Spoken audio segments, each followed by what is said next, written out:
Jadi ini urusan etika, urusan rasa. Saya teruskan ya, karena jadi saya mohon sekali, apa-apa itu ada aturannya. Ada aturannya. Ya tentu kita ikut masal saja. Semua selain Nabi, selain para wali kita nggak apa-apa. Doa Allahumma ingkana musinan, ingkana musian.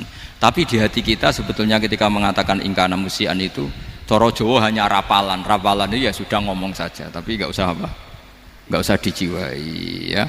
Yang dijiwai kita adalah sifat ghafurnya Allah, bukan status mayitnya, tapi sifat ghafurnya Allah. Karena kata musik itu kan nggak nyaman. Makanya Nabi itu hebatnya Nabi ya tentu karena bentukan Allah Subhanahu wa taala. Adabani Rabbi fa ahsana ta'dibi. Itu kalau nyifati tentang keburukan orang mukmin itu diikutkan sifat ghafurnya Allah. Jadi misalnya gini kalimatnya, liyukaffirallahu anhum aswa alladzi amil, atau sebagian ayat misalnya wa yukaffiru anhum sayiatihim. Jadi sebetulnya kalau terpaksa mengatakan orang itu buruk, itu sebenarnya dari Allah dulu kita mengatakan Allah itu zat saking baiknya itu mengampuni salahnya seseorang. Jadi nyifati Allah dulu, Allah saking baiknya itu mengampuni salahnya orang-orang baik, karena orang-orang baik juga manusia, Ustadz juga, tapi lebih ke nyifati ke Allahnya. Kalau kita kan enggak, lebih tertarik nyifati mayitnya, sehingga kita di hati itu mayit kira tak jalan sepuro tuntas kayak gitu. jadi kalau di Quran tidak seperti itu. Jadi kita lebih mensifati Allah itu Ghafur, Afuwun Karim. Makanya seperti doa-doa kita kalau Ramadan begini, Allahumma innaka afuwun karim tuhibbul afwa, baru bakas fa'fu anna. Jadi ada aturannya. Meskipun ilmu ini agak jelimet, tapi bagi ahlinya ini ma'ruf. Kalau sampai nggak paham berarti nggak ahlinya. Jadi ilmu ini agak jelimet, tapi ma'ruf. Nah, sehingga Rasulullah kalau kita meyakini syafaatu Rasulullah SAW, itu cara berpikir harus kita balik. Misalnya begini, wong Islam nakale ngono, penggaweane maksiat kok disafaati Kanjeng Nabi kurang penggawean. Caranya berpikir jangan gitu. Kalau gitu kowe mari mangkel, wong nakale ngono kok untuk syafaati Kanjeng. Tapi cara berpikir gini, syafaatu Rasulillah itu wasi'ah, luas sekali. Syafaatu Rasulillah ghairu munhasirah, tidak terbatas. Syafaatu Rasulillah itu lebih sakti ketimbang dosanya umatnya. Semua ulama dulu kalau nyifati Allah juga gitu. Allahumma misalnya maghfiratuka awsa'u min dzunubina ya, yang misalnya yang pakai mutakalim ya Allahumma maghfiratuka awsa'u min dzunubi wa rahmatuka arja inti min amali. Jadi jangan kitanya dulu. Kalau kitanya dulu kan nyifati kita dosa banyak, itu sama ndak usah ngaku, sudah tahu semua. Tapi nyifati pertamanya apa? Allahumma maghfiratuka awsa'u min dzunubi wa rahmatuka arja inti min amali. Sehingga dari nyifati maghfiratullah yang wasi'ah, yang tidak terbatas, kemudian kita sah mengatakan bahwa ahlul maksiat pun mungkin atau berhak dapat ampunan. Sama syafaatu Rasulillah itu ghairu munhasirah, syafaatu Rasulillah itu wasi'ah, sehingga sahlah riwayat syafaati li ahlil kabair min ummah. Itu bukan menyangkut melegalkan kabirah, bukan menyangkut mengesahkan orang Islam dosa besar, karena nanti dapat syafaatnya Rasul. Cara berpikir jangan gitu. Nanti kamu mentasjek, memberanikan orang melakukan maksiat berdasar iktimat syafaati Rasulillah. Itu jangan gitu cara berpikir, dibalik apa? Syafaatu Rasulullah awsa'u wa awsa'u, sangat luas, sehingga saking luasnya sampai yang tukang maksiat saja kebagian. Sama rahmatnya Allah Ta'ala itu wasi'ah, rizkinya Allah ya wasi, sampai wong nganggur ya iso mangan ngono. Nah begitu juga rahmati Allah Ta'ala itu wasi'ah, sampai wong sing sumpek utange akeh ya iso guyu ngono.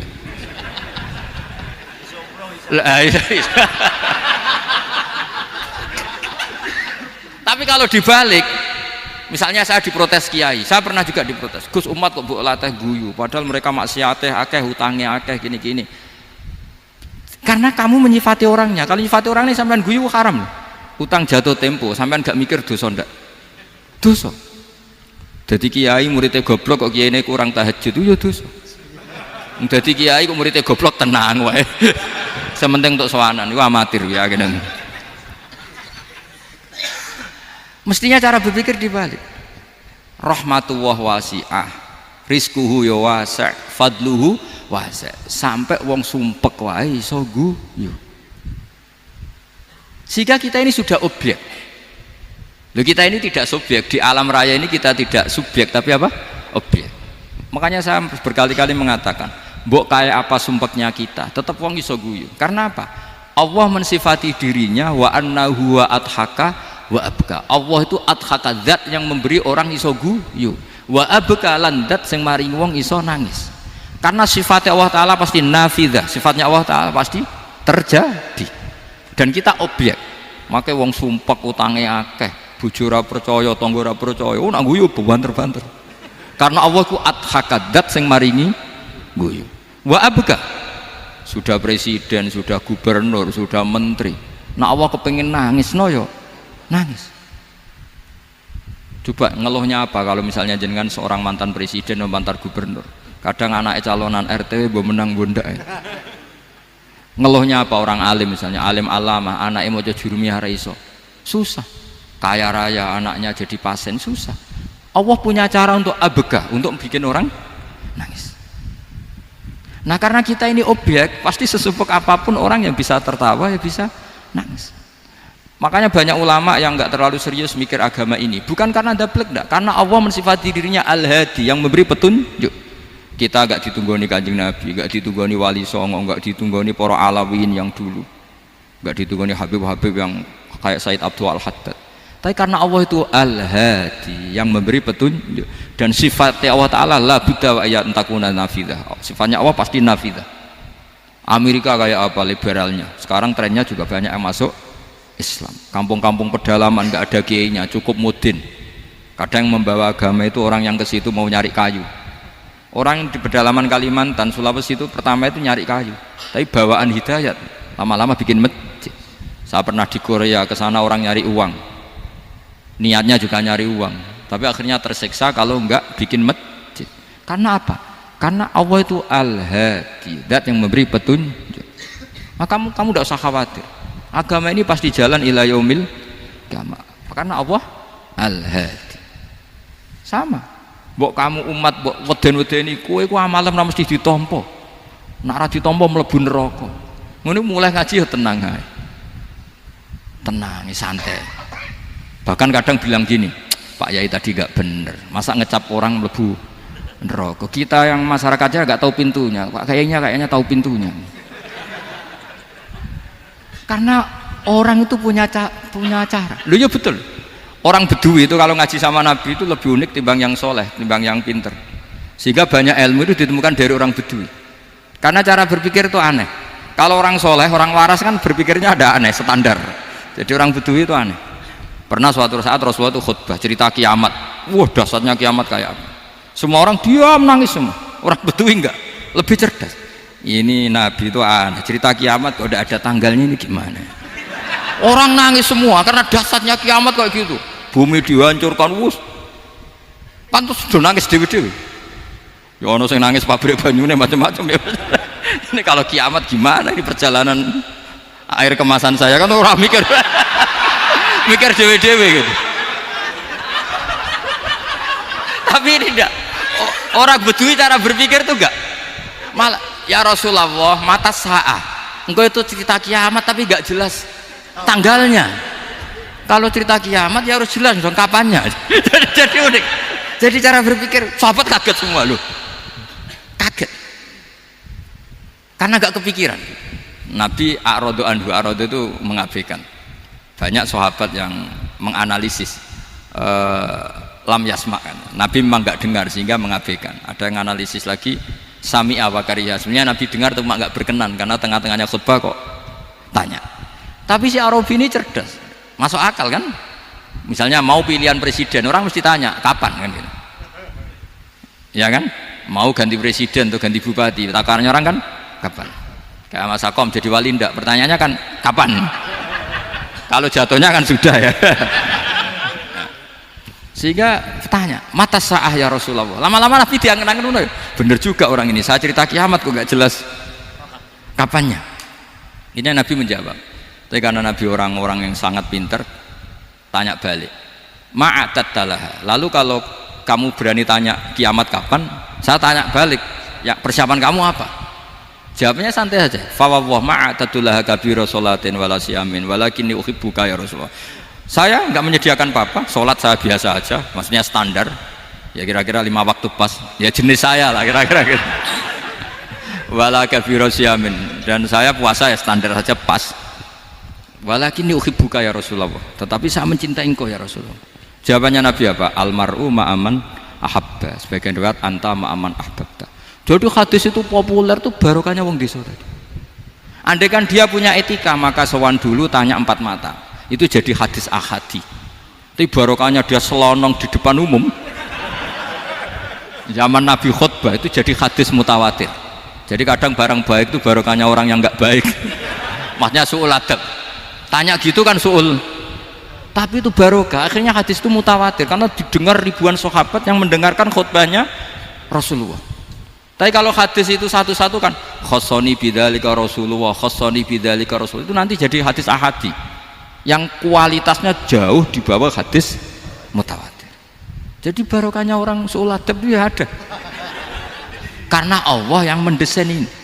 Akhirnya kata sahabat, kata Anas bin Malik, mereka itu mangkelnya bukan main sama Arabi tadi, karena tanya nggak sopan sama Rasulullah.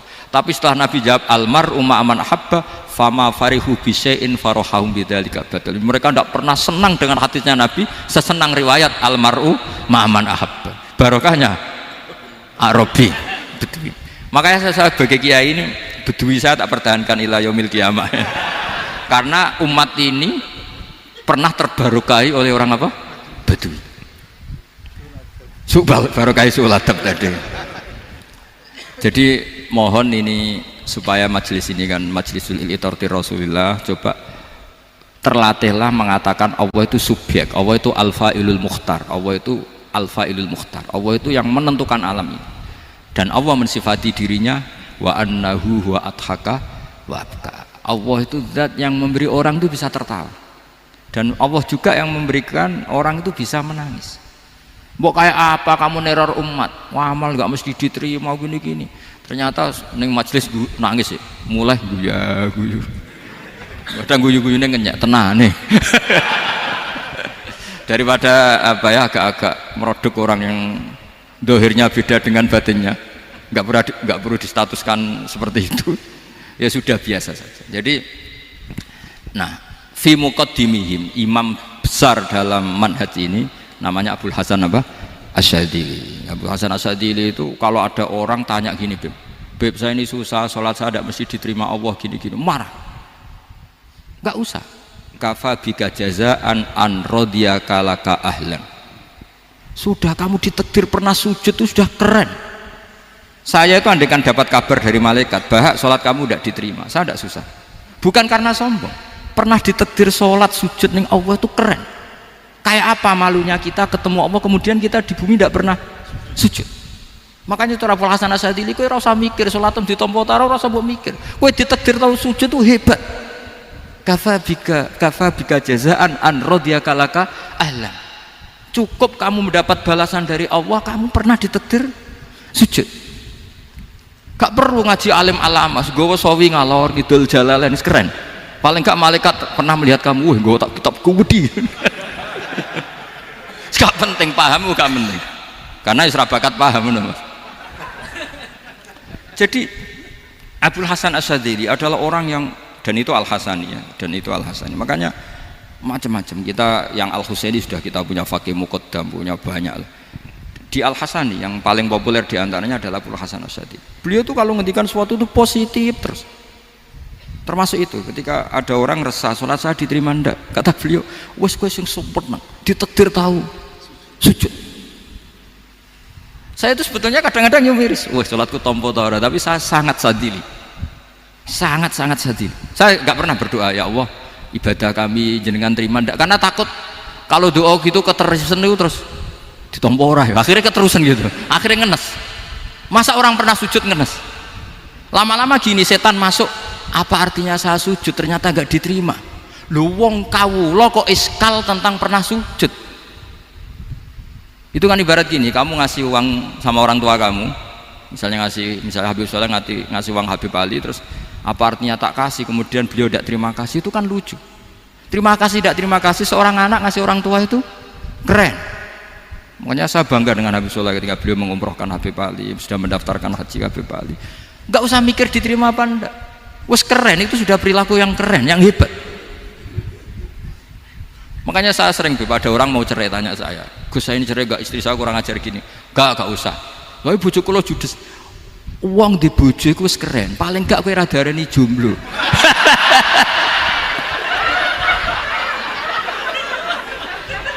Diarani duda ora enak. Wis luwe sabar ndi diarani duda mek diarani bojo judes. Enak bojo judes cek gagah. Di bojo lah. Oh, provokator itu. Jadi kafabika jazaan an radiyakala ka'alan, sudah ditakdir pernah sujud itu sudah keren. Dulu ulama ala hadan nampak. Ulama dulu cara berpikir seperti itu. Makanya ulama dulu kalau nafsiri wasjud waqtarib sudah pernah sujud. Di Quran enggak pernah ada ayat wasjud lan sujudo sira ingkana kada wa kada ingkunta mutayakinan bikobuli sujudi. Kan ada sujud ya sujud saja, tidak usah mikir makbul apa tidak makbul. Sudah kalau sujud pasti waqtarib. Terus saya sebenarnya ya sebagai orang ya kadang wedi, sholatku ditompo ta ora. Tapi kalau keterusan nanti ada was-was yang mengatakan opo artine sholat. Lu tuh kan ngeri seorang hamba sing uripe ning bumine Allah kemudian menyoal pernah sholat hanya karena takut gak diterima. Itu kan geblek banget. Nah, saya jenis kiai yang di partai itu. Saya enggak tahu kalau kening dikom. Di umat masa kamu gak ada keren iblis. Jadi nah nanti kalau misalnya ada manhajnya Habib Soleh yang tidak seperti itu tidak apa-apa, mungkin supaya orang nggak takabur, nggak fakhr, sehingga makanya mulai dulu lama itu ya partainya kalau nggak rojak ya khauf. Nah saya ini yang jelas terang-terangan ikut partai rojak saja, Pak. Partai rojak karena banyak yang sudah di partai khauf, tapi saya rojak yang bil ilmi tadi. Makanya Sayyidina Umar radhiyallahu anhu itu yang namanya sama sujud, saya itu punya kitab Habib Soleh pernah tak tunjukin tulisan tangan saya, muji-muji sujud. Sayyidina Umar ketika ditusuk seorang kila itu majusi ya. Abu Lu'lu' terkenalnya itu Hulamul Mughirah terkenalnya itu. Ditusuk, dia sahabat, beliau sahabat wali, jadi nusuk Umar tuh kayak apa, nusuk Mas Akom aja dosa besar apalagi nusuk Umar. Itu ketika ditusuk dia itu ya punya dendam, namanya manusia itu punya dendam, artinya namanya orang kan mangkel sama yang nusuk. Kalau orang mangkel itu inginnya kan yang nusuk itu masuk neraka. Tapi apa kata Umar? Ngendikan gini, tanya pertama, yang nusuk saya siapa? Orang majusi, Hulamul Mughirah. Alhamdulillah alladzi lam yaj'al maniyati biyadi rajulin lam yasjud laka sajdatan yuhaju biha indaka yaumal qiyamah. Saya itu senang Gusti, yang nusuk saya orang yang nggak pernah sujud sama jenengan. Jika kalau saya dendam supaya dia masuk neraka, saya nggak takut orang itu nuntut sama saya. Tapi kalau dia pernah sujud, pernah sholat, kemudian dia masuk neraka karena nusuk saya, kemudian dia berargumentasi, saya pernah sujud ya Allah, kenapa engkau masukkan neraka? Saya tidak berani jawab ya Allah, saking hormatnya sama yang namanya sujud. Jadi kamane dendamnya kesampaian cara Jawa ya. Dendam dengan tanda kutip ya, tidak makna semestinya. Jadi mangkel mbek sing nusuk nak mlebu neraka pantas wong ora tau sujud wae Gusti gitu. Tapi kalau pernah sujud kemudian dia masuk neraka karena saya, bisa yuhajuni biha yaumal qiyamah. Jadi kayak apa sujud? Saya apa? Nabi itu kalau muji sujud sampai ngingatkan wa hatta takuna sajdatul wahidatu khairan minad dunya wa ma fiha. Nanti kalau kamu di akhirat ketemu Allah, kenangan terbaik kita apa? Di dunia pernah sujud. Keren aja. Cara ning pondok wis tau bayar seharian lho. Cara sowan kiai tau ngamplopi Mas. Wis go jajan. Nah tapi kadang syaitan itu masuk tadi. Apa artinya sujud gak mesti ditompo, apa artinya sowan Habib ngaturi ra mesti ditompo, ngaturi kiai. Akhirnya ada ketakutan. Nah kalau ketakutan ini berlebihan lama-lama, ma faidatus sujud. Wah itu sudah buruk sekali, wong hamba kok tanya ma faidatus sujud. Nah ini di pentingnya mazhab-mazhab Syadzili. Jadi saya ngaji agak-agak uraan wa amdan. Kalau ini watak sudah bukan. Jadi uraan itu ada dua, ada yang amdan bismil ilm, ilmunya banyak terus milih manhaj. Insya Allah saya partai itu. Ada yang uraan bakat mas. Ada ya? Ada apa banyak? Nah sebetulnya khauf juga gitu Bim. Ada khauf itu karena ilm. Ada habib alim alama atau kiai alim alama, dia tahu masyarakat kalau ngikuti Gus Bak nanti jadi fakhr, kurang tawaduk, terus dia milih partai khauf. Lah yang buruk itu ada kiai yang milih khauf pancen dari awalnya sati cilik. Jenisnya wis sati. Jadi sebenarnya dia tidak cukup ilmunya nerangkan khauf, cuma jenisnya wis sati cilik. Wong ning omah lawang dikunci ono gludak-gludak, ono hantu putih. Jadi ya sama, yang bawa rojak bisa bawaan dablek, yang bawa khauf bisa saja bawaan ati cilik. Nah kita ingin yang bawa rojak ya bismil ilm, yang bawa khauf juga bismil ilm. Ya ono teh Mas, wong sing ati gede, pegawene dua blek, tapi enggak bawaan rojak, memang bawaan dablek. Ada yang ati cilik tapi bawaan khauf. Jadi mengatakan khauf tapi sebetulnya bawaan ati cilik. Nah kita ingin nyanda kalau rojak ya bismillah kayak Abdul Hasan Asyadzili, kalau yang kampanye khauf kayak Said Abdul Haddad bawaan apa? Ilm. Sehingga kita ini kul inni ala bayyinatin mir rabbi, semua itu berdasar ilmu sing jelas welo-welo. Makanya semua nabi memaklumatkan apa? Kul inni ala bayyinatin mir rabbi. Jadi semua ilmu syaratnya apa? Bayyinah. Bayyinah itu kebenaran ilmiah sing jelas welo-welo. Makanya itu yang disebut Allah Subhanahu wa taala mensifati kekasihnya yaitu Nabi Muhammad sallallahu alaihi wasallam, lam yakunil ladzina kafaru min ahlil kitabi wal musyrikina munfakkina hatta ta'tiyahumul bayyinah rasulun minallah yatslu suhufam mutahhar. Niku Kanjeng Nabi saking cerdase meneh tek wong Islam, wong musyrik, wong kafir ngerti logika yang dibangun Nabi saja kuat infikak dari kemusyrikannya. Makanya disebut munfakin. Orang-orang musyrik, orang-orang kafir tidak munfakin, tidak tercerabut dari akar akidahnya hatta ta'tiyahumul bayyinah. Itu siapa? Rasulun minallah yatslu suhufam mutahhar. Masyhur itu debatnya Nabi dengan orang-orang musyrik. Mereka bilang, ya Muhammad, kita ini urusannya banyak, kasusnya banyak, lalu anda mengajarkan ke Tuhan satu, masa urusan banyak cukup Tuhan satu? Itu enggak fair Muhammad. Aja'alal alihata ilaha wahida inna hadza la syai'un ujab. Urusan kita banyak, masyakil kita banyak, muskilah kita banyak, kalau Tuhannya satu enggak cukup Muhammad. Nabi dengan santainya memberi penjelasan, ya sudah gini saja, kalau kamu jadi budak atau pembantu, majikan kamu banyak, semuanya merintahkan kamu, semuanya bikin aturan untuk kamu suka enggak? Ya enggak suka Muhammad, kalau majikan kita banyak repot. Ya sudah, Tuhan kamu itu majikan kamu, kalau banyak perintahnya beda-beda kamu pusing. Ya udah Mat, Tuhannya satu aja Mat. Karena Nabi bayyinah, orang itu bisa dibalik-balik pikirannya. Dan makanya disebut daraballahu mathalan rajulan fihi syuraka'u mutasyakisuna wa rajulan salamal lirajul hal yastawiyani masalah alhamdulillah. Jadi Nabi itu kalau adu argumentasi itu luar biasa. Jadi segampang itu Nabi memberi apa? Argumentasi. Karena beliau adalah al-hujjatul balighah. Jadi Nabi itu gak pernah kalah. Pernah Nabi debat sama orang Yahudi, Muhammad, saya ini turunan Ibrahim, kita ini Israel ya, kita tahu Israel adalah turunan Nabi Israel, nama lain dari Yakub, Yakub bin Ishak bin Ibrahim. Padahal Yakub ini punya anak namanya Yahuda, makanya Yahuda bin Yakub bin Ishak bin. Kita ini yang mirip Ibrahim, bukan kamu. Tapi orang Yahudi itu nggak apal nasabnya, sehingga mereka bilang kita ini saking baiknya Ibrahim saja pengikut kita. Terus digojlok oleh Nabi, Ibrahim itu buyute Yahuda, makanya digojlok, ha antum ha ulai hajatum fi malakum bi ilm falimatu hajuna fi ma laysa lakum bi ilm. Kita adu debat itu sudah ilmiah, kenapa kamu menjadi tidak ilmiah? Kenapa Muhammad? Terus Allah menurunkan wa ma unzilatit taurat wal injilu illa min ba'di afala ta'qilun. Artinya gini, kalau Ibrahim dikatakan Ibrahim Yahudiyah, itu sama dengan saya berkali-kali podo karo sampean misalnya ngendikan Mbah Zubair itu pengagumnya Gus Roji misalnya. Padahal Gus Roji bin Ubab bin Maimun bin Zubair, misalnya Gus Roji bin Kiai Haji Ubab bin Kiai Haji Maimun bin Kiai Haji Zubair. Nah Ibrahim itu kan Yahuda bin Yakub bin Ishak bin Ibrahim. Terus mereka bilang Ibrahim itu pengikut Yahudi. Itu kan kebalik-balik. Kayak Habib Hasan itu pengagum Habib Soleh. Kan Habib Hasan rohnya ini gimana ini sih mbahnya kok dianggap. Nah, sehingga orang Yahudi ketika Nabi berdebat beda dengan Nabi Muhammad SAW. Ketika ditanya, kenapa kamu yakin agama tauhid? Millata abi, karena ini agama nenek moyang saya. Millata abikum apa? Ibrahim. Jadi jelas. Akhirnya orang Yahudi ngerti.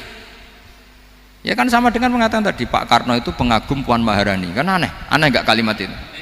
Mbah Hasyim Asy'ari itu pengagum Gus Dur. Gak lucu. Itu debat. Jadi Nabi itu orang yang bayinah itu kalau menerangkan kebenaran itu bahkan orang kafir pun bisa infikak, bisa munfakin, tercerabut dari akar kekafiran. Nabi itu mudah sekali merubah logika. Makanya di Quran sering ada kata aro'aitum, karena memang tadi. Nah saya mohon apapun pilihan anda rojak kayak Abdul Hasan Asadili tadi. Ketika orang resah sujudnya diterima apa enggak, sholatnya diterima apa enggak, beliau bisa berargumentasi betapa pentingnya sujud. Wes aja kowe iku kawula, tahu sujud iku keren. Saman bayangkan betapa malunya kita kalau kita ketemu Allah kemudian di dunia enggak pernah. Lho paribasane kula mlebu swarga lah iku isin. Mlebu swarga tapi ning donya ora tahu. Isin. Sama seperti kowe di guru, saurip-uripmu ora tahu salam templek isin. Kira-kira seperti meskipun salam templek ora penting ya ora penting tuh misalnya soalnya salam templek 50.000 duwe wis akeh ngono kan nak masakom penting kudu rokok itu bukan nilainya kok betapa malunya kita. Saya dulu mau sarang andai kan tidak pernah khidmah sama iya malu tenan sebagai apa? Santri. Makanya Sayyidina Umar ketika beliau dibunuh orang itu pertanyaan pertama dia pernah sujud enggak pernah. Andai kan dia pernah sujud, maka saya tidak berani masukkan dia masuk neraka. Takutnya dia protes sama Allah, ya Allah saya pernah sujud, kenapa harus di neraka? Atau Umar ditanya Allah gini, Umar, kue ridho, wong sing tahu nyembah aku, kemudian dia di neraka. Kayak apa? Jadi makanya Umar ketika wafat ketika alhamdulillah alladzi lam yaj'al maniyati biyadi rajulin lam yasjud laka sajdah. Ya jadi saya mohon sekali jadi majelis ini sebuah majelis mubarak, caranya tauhidnya dibenarin ya, tauhidnya dibenarin. Jadi Allah itu adhaka wa abka, Allah itu al-hadi, Allah itu ar-razzaq. Sehingga menteri ekonomi mbok salah rumusillah wong tetep mangan. Mergo Allah itu ar-razzaq. Mbok negara dikelola keliru lah wong tetep mangan, wong Allah itu ar-razzaq. Kiai rada akeh sing di masalah. Tapi ya tetep agama ini jalan. Lho andai kan syaratnya agama ini kiai ini bener, wah ya repot. Kowe iso bayangno masakom bener terus. Tapi agama ini berkali-kali coba di TV itu banyak nyun sewu, ada ustadz, ada kasus apa, ada kiai, kadang ada masalah hukum. Agama ini jatuh enggak masalah. Padahal di TV sudah dinasionalkan kan, ada kiai terlibat kasus hukum atau ustadz tertangkap karena melakukan apa itu. Tapi enggak ngefek karena agama ini bihifdillah wa biriayatillah. Sama. Negara mana-mana kadang manajemen ekonominya nggak jelas, tapi masyarakat ya makan karena Allah Razzaq. Sama aku kancanan masakom mengeluh, tapi Allah adhaka, akhirnya iso guyu. Padahal orang untungnya blas kancanan dede. Tapi karena Allah itu adhaka. Nah kita dengan istri yang kita cintai, dengan keluarga kadang yang nangis. Karena Allah itu zat yang bisa memberi abka. Wa annahu wa adhaka wa abka. Terus wa annahu wa amata wa ahya. Kita tidak ingin mati, waya mati ya mati saja karena kita objek. Nah hidayah itu seperti itu. Allah al-hadi apa? Allah itu kayak apa Korea, negara ateis, nggak kebayang di sana ada ngaji Aqidatul Awam Abadi Fikih. Sekarang banyak. Saya tuh kalau beli Aqidatul Awam kerdusan tak kirimkan ke Korea sebelum saya ke Korea, karena sebagian santri saya di Jogja di sana ada ngaji Aqidatul Awam, ngaji takrib, bahkan saya di sana dilagokno sakduna fid dunya. Kayak apa Allah kalau ingin bikin hidayah? Karena Allah itu al-hadi. Wong Indonesia digerakno seneng duit, bareng wis seneng duit moro apa? Korea. Setelah di Korea tersiksa karena nggak ada tempat sujud, akhirnya urunan. Segampang itu kalau Allah mengendaki. Itu nggak dibenem MUI, nggak dibenem, karena Allah al-hadi. Jadi saya mohon sekali tauhid ini dibenerin dulu. Allah tetap al-fa'ilul mukhtar, apa? Al-fa'ilul mukhtar, sehingga Allah mensifati dirinya adhaka wa abka. Mbok kamu bendung kayak apa, orang ngaji saya tetap guyu. Sekarang iso mbuli saya, oh Gus Bapak ngaji tidak guyu. Allah yang memberikan guyu kamu itu.